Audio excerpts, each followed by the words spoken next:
मेरे प्यारे प्यारे दोस्तों, कैसे हो? आशा करता हूँ अच्छे और स्वस्थ होंगे। दोस्तों, जैसा कि हम लोग क्लास 10th का फिजिक्स के न्यूमेरिकल कर रहे थे, इसके पहले वीडियो में दोस्तों मैं क्लास 10th का फिजिक्स का न्यूमेरिकल का पहला क्वेश्चन कराया था। अगर आप लोग उस क्वेश्चन को नहीं देखे हैं तो उस क्वेश्चन को जाकर प्लेलिस्ट में देख लीजिए। तो चलते हैं दोस्तों, आज हम लोग बिना देरी के लिए क्लास 10th का फिजिक्स का न्यूमेरिकल का दूसरा क्वेश्चन करते हैं। तो चलते हैं दोस्तों क्वेश्चन पर। तो दोस्तों लिखा है, एक 5.0 सेंटीमीटर लंबी वस्तु 10 सेंटीमीटर फोकस दूरी के एक उत्तल लेंस के मुख्य अक्ष के लंबवत 20 सेंटीमीटर की दूरी पर रखी है। हमको निकालना क्या है? प्रतिबिंब की स्थिति एवं उसका आकार। मतलब उसका प्रतिबिंब कहाँ बनेगा और कैसा बनेगा, कितना लंबा होगा, उसका आकार कितना होगा। ठीक है, तो चलते हैं इसको फटाफट हम आसानी से सॉल्व कर लेते हैं। ठीक है, तो सबसे पहले दोस्तों हम यहाँ लिख लेते हैं हल। क्या लिखेंगे? हल। और हल में लिखेंगे सबसे पहले दिया है। क्या लिखेंगे?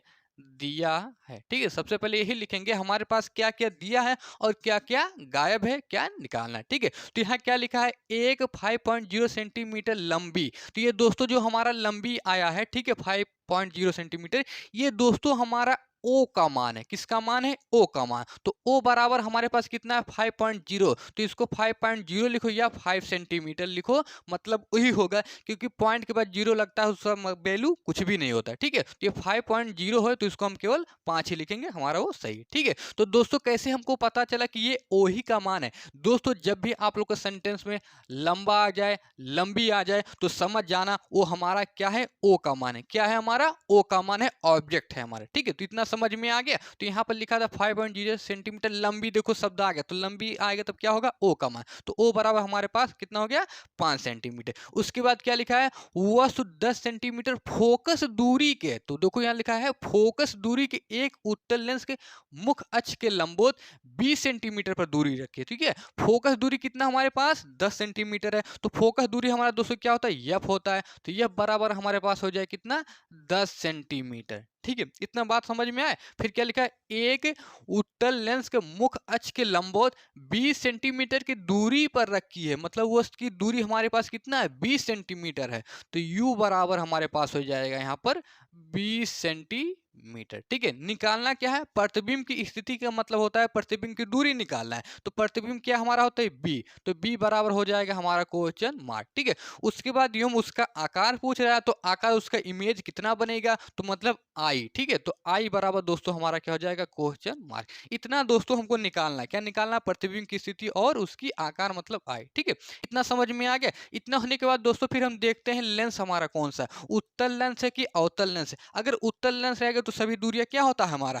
प्लस में होता है, यू को केवल छोड़कर। यू हमारा केवल माइनस में होता है। और अवतल लेंस जो हमारा होता है वो सभी दूरियां हमारा माइनस में होता है। चाहे बी का मान आ जाए, चाहे यू का मान आ जाए, चाहे एफ का मान, ये सब क्या होते हैं? माइनस में होता है। और जो उत्तल लेंस होता है उसमें केवल जो यू का मान होता है वो माइनस में होता है और सभी दूरियां क्या होता है? प्लस में होता है। तो यहाँ पर हम देख रहे हैं हमारा क्या? उत्तल लेंस है। तो उत्तल लेंस में यू का मान क्या होता है? माइनस। तो केवल यहाँ पर माइनस हो जाएगा और सभी दूरियां किस में होगा? प्लस में। ठीक है, इतना समझ में आ गया। अब दोस्तों हम यहाँ लिखेंगे लेंस के सूत्र से।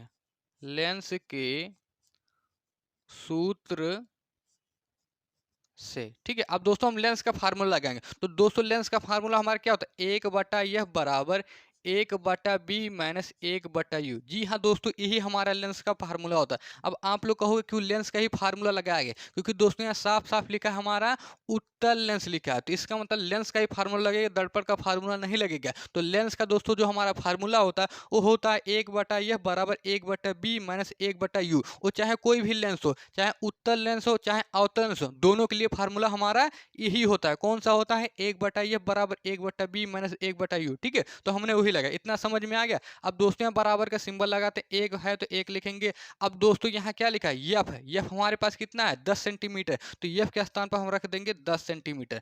बराबर का सिंबल है तो बराबर का हम सिंबल लगा देंगे। 1/b है तो 1/b को ऐसे हम उतार देंगे, क्योंकि b का मान निकालना है, b का मान हमारे पास नहीं है। अब माइनस का सिंबल है तो माइनस का सिंबल लगा देंगे। उसके बाद ऊपर एक है तो लिखेंगे 1 और बटा का सिंबल लगाएंगे। अब देखो u का मान कितना है हमारे पास? -20 सेंटीमीटर है।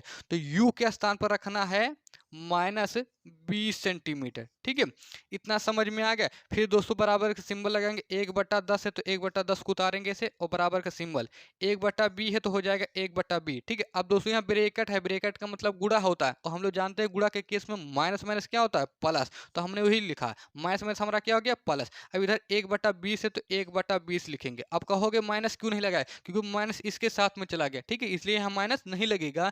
माइनस माइनस हमारा क्या हो गया, प्लस हो गया, 1/20 है तो 1/20। ठीक है, इतना समझ में आ गया। अब आप लोग ऊपर की साइड में देखिए, अब 1/10 है तो 1/10 को ऐसे हम उतार देंगे। ठीक है, अब दोस्तों ये देखो प्लस में, किस में है, प्लस। अब बराबर के जब इधर आएगा तो माइनस में हो जाएगा, तो हो जाएगा -1/20, और बराबर में दोस्तों क्या बचा है यहाँ पर, 1/b, तो लिखेंगे 1/b। हमने कैसे किया, ठीक है, इस 10 को ऐसे उतारा। अब ये प्लस में बराबर के इधर आएगा तो क्या हो जाएगा हमारा माइनस, तो ये प्लस में था तो बराबर किधर आया तो -1/20 हो गया। बराबर में क्या बचा था, 1/b, तो हमने 1/b रखा है। ठीक है, अब दोस्तों हम क्रॉस मल्टीप्लाई करा लेंगे। अब दोस्तों 20 गुणा हम 1 में कराएंगे तो दोस्तों हमारा आ जाएगा 20 एकन्ने 20, माइनस का सिंबल है तो माइनस का सिंबल लगा दें। फिर दोस्तों हम 10 गुणा 1 में करें तो 10 एकन्ने दोस्तों हमारा कितना हो जाएगा, 10 हो जाएगा। ठीक है, बटा का सिंबल है तो बटा का सिंबल लगा देंगे। ठीक है, उसके बाद हम 10 का गुणा 20 में कराएंगे। अब दोस्तों 10 गुणा जब 20 में कराएंगे तो आ जाएगा हमारे 200, तो हो जाएगा 200, और बराबर में कितना है, 1/b, तो लिखेंगे 1/b। ठीक है, इतना समझ में आ गया। अब दोस्तों घटाएंगे, अब 220 में से 10 को घटाएंगे तो कितना आएगा हमारा, 10 ही आएगा। ठीक है, और बटे में 200 है तो लिखेंगे बटे में 200, और बराबर में कितना है, 1/b, तो लिख देंगे 1/b। ठीक है, अब इसको हम काटेंगे, कटने की स्थिति में तो काटेंगे, नहीं कट रहा तो छोड़ देंगे, तो कट रहा है। ठीक है, अब देखो 0 से 0 हमारा क्या होगा, कैंसिल, तो क्या बचा हमारा 1/20 बराबर 1/b। ठीक है, अब हम क्रॉस मल्टीप्लाई करा के हम b का मान प्रतिबिंब की स्थिति निकाल लेंगे। अब दोस्तों b का गुणा 1 में कराएंगे तो क्या आएगा हमारा, b आएगा। बराबर का सिंबल है तो बराबर का सिंबल लगा दें। फिर दोस्तों हम 20 गुणा 1 में कराएंगे तो क्या आएगा, 20 ही आएगा, तो 20 सेकंड में 20 सेंटीमीटर। ठीक है, इस प्रकार दोस्तों हमारा प्रतिबिंब की जो स्थिति था, प्रतिबिंब की दूरी हमने निकाल लिया। ठीक है, इतना तो हो गया, ये हमारा निकल चुका। दूसरा क्या निकालना, आई निकालना है। देखो एवं आकार ज्ञात कीजिए, मतलब आई का मान निकालना है। ठीक है, तो चलते हैं फटाफट हम बगल में आई का वही मान निकाल लेते हैं। तो दोस्तों आई का मान निकालने के लिए एक हमारा फार्मूला होता है, वो फार्मूला दोस्तों हमारा होता है यम बराबर आई अपान ओ बराबर b/u। जी हाँ दोस्तों, इसी के फार्मूले से माध्यम से हमारा आई का मान और ओ का मान निकाला जाता है। ठीक है, तो चलते हैं फटाफट इस फार्मूले की यूज करके हम आई का मान निकाल लेते हैं, उसका आकार हम निकाल लेते हैं। ठीक है, तो बराबर का सिंबल, अब देखो आई का मान हमारे पास नहीं है तो लिख देंगे दोस्तों यहाँ पर आई, और बटे में तो क्या ओ लिखा है, ओ का मान ऑब्जेक्ट हमारे पास कितना था, 5 सेंटीमीटर था, तो ओ के स्थान पर हम क्या रखेंगे, 5 सेंटीमीटर। बराबर का सिंबल है तो बराबर का सिंबल लगा देंगे। अब दोस्तों देखो यहाँ क्या लिखा है, बी लिखा है, और हमारे पास बी का मान अब आ चुका, हमारे पास बी का मान हमारे पास कितना आया, 20 सेंटीमीटर आया, तो बी के स्थान पर हो जाएगा हमारा 20 सेंटीमीटर। बटा का सिंबल है तो बटा का सिंबल लगा दे। अब दोस्तों यू लिखा, यू का मान हमारे पास देखो कितना है, -20 सेंटीमीटर है, तो यू के स्थान पर हो जाएगा हमारा दोस्तों -20 सेंटीमीटर। ठीक है, अब दोस्तों आई अपान हो जाएगा हमारा 5 बराबर। अब दोस्तों -20 का भाग हम 20 में देंगे तो कितनी बार जाएगा, -1 बार जाएगा, 20 सेकंड ने 20, और इसके आगे माइनस लगा था तो यहाँ पर माइनस लगा देंगे। ठीक है, इतना समझ में आ गया। अब दोस्तों हम इस -1 के नीचे 1 भी लिख सकते हैं। ऐसा क्यों कर रहे हैं, ताकि हम क्रॉस मल्टीप्लाई करें, आप लोग को अच्छे से समझ में आए। किसी भी संख्या के दोस्तों नीचे 1 लिखा जा सकता है, लेकिन किसी भी संख्या के ऊपर 1 नहीं लिखा जा सकता है। तो यहाँ -20 का भाग हम 20 में दिया तो -1 बार गया, हम -1 के नीचे 1 लिख दिए। ठीक है, इतना समझ में आ गया। अब दोस्तों हम 1 का गुणा आई में कराएंगे तो क्या आएगा हमारा, वही आएगा, आई एकन्ने आई, तो हो जाएगा दोस्तों यहाँ पर आई। बराबर का सिंबल तो बराबर का सिंबल। अब दोस्तों हम 5 गुणा -1 में कराएंगे तो क्या आएगा दोस्तों, हमारा -5 सेंटीमीटर आ जाएगा, और यही दोस्तों हमारा क्या है, फाइनल आंसर। इस प्रकार दोस्तों इस क्वेश्चन का प्रतिबिंब की स्थिति दोस्तों हमारा 20 सेंटीमीटर आएगा, और उसका आकार जो इमेज बनेगा वो दोस्तों क्या होगा, -5 सेंटीमीटर। आई होप आप लोग को दोस्तों शायद ये क्वेश्चन बहुत ही अच्छे से समझ में आ गया होगा। दोस्तों इस क्वेश्चन को आप लोग कॉपी में अच्छे से उतार लीजिए, और इस तरह के जितने भी क्वेश्चन होते हैं आप लोग प्रैक्टिस करिए, आपके पेपर में इस तरह से क्वेश्चन जरूर आएगा। ठीक है, तो दोस्तों आज के लिए इतना ही, बाकी हम लोग नेक्स्ट वीडियो में नए न्यूमेरिकल के साथ आप लोग के साथ मिलते हैं। तब तक के लिए दोस्तों जय हिंद, वंदे मातरम।